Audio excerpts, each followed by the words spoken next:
नमस्कार दोस्तों, आप लोगों के बीच में मैं एक बार फिर से वर्ण खत्म हो गया है हम लोगों का। और आज हम लोग चर्चा करते हैं शब्द। शब्द किसे कहते हैं? शब्द किसे कहते हैं? वर्णों के सार्थक समूह को, वर्णों के सार्थक समूह को शब्द कहते हैं। वर्णों के सार्थक कई वर्णों को मिलाया जाता है। जैसे एक उदाहरण लेते हैं, जैसे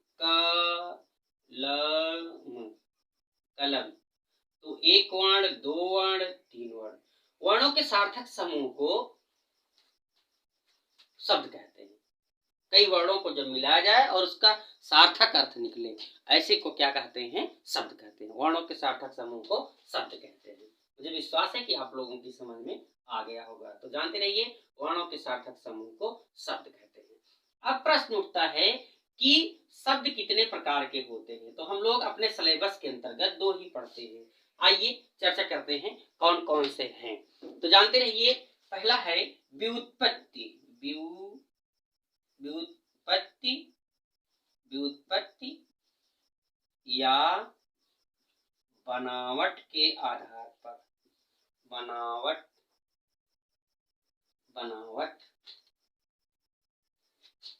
के आधार तो होते हैं आपके व्युत्पत्ति या बनावट के आधार पर शब्द के कितने भेद होते हैं? व्युत्पत्ति या बनावट के आधार पर शब्द जो होते हैं वो तीन प्रकार के होते हैं। कौन कौन से? आइए चर्चा करते हैं। एक दो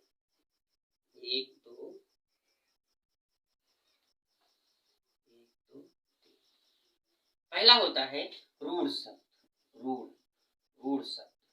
और दूसरा जो होता है वो होता है यौगिक शब्द।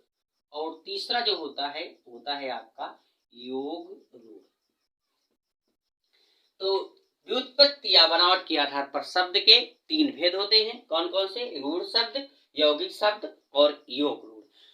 अब प्रश्न उठता है कि रूढ़ शब्द किसे कहते हैं? रूढ़ का मतलब होता है जो अपने में विशिष्ट होते हैं, अपने में महत्वपूर्ण होते हैं, जिनका खंडन करने पर कोई सार्थक अर्थ नहीं निकलता है, उसको क्या कहते हैं? रूढ़ शब्द कहते हैं। जैसे बात करते हैं हम लोग, जैसे लिखते हैं दिन शब्द हमने लिख दिया, दिन को अगर दाग काट दिया जाए तो ना का कोई अर्थ निकलेगा, सिर्फ आपका वर्ड बनेगा। जैसे दिन हो गया, रात हो गई, हाथी हो गया और घोड़ा हो गया।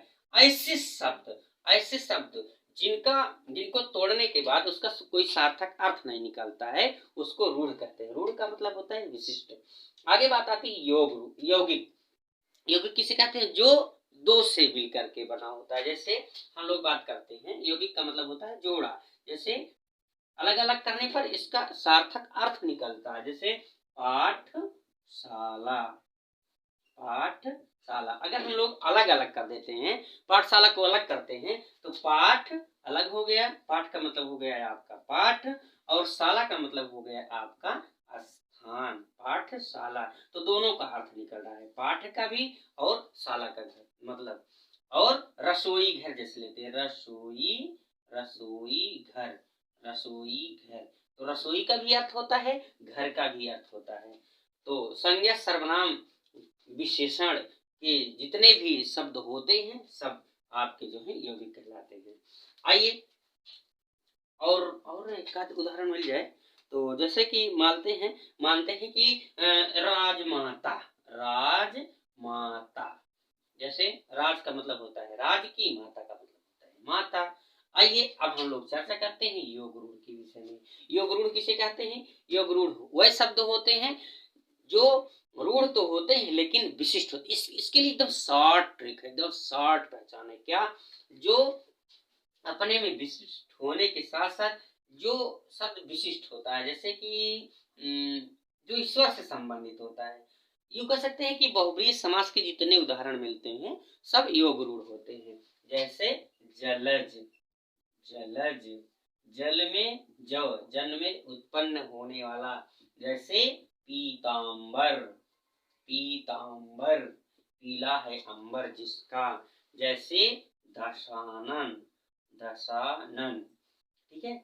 ऐसे इसी तरह से जो शब्द मिलते हैं वो विशिष्ट जो ईश्वर से संबंधित होते हैं उनको क्या कहा जाता है, योग रूढ़ कहा जाता है। आप लोगों के बीच में जो है और लेकर के आते हैं विकारी क्या होता है, अविकारी क्या होता है, क्रिया विशेषण क्या होता है, आप लोगों के बीच में लेकर के आ रहे हैं। तो आप लोग जो है घर बैठ करके हमारी वीडियो को अच्छी तरह से देखें और अध्ययन करें। धन्यवाद।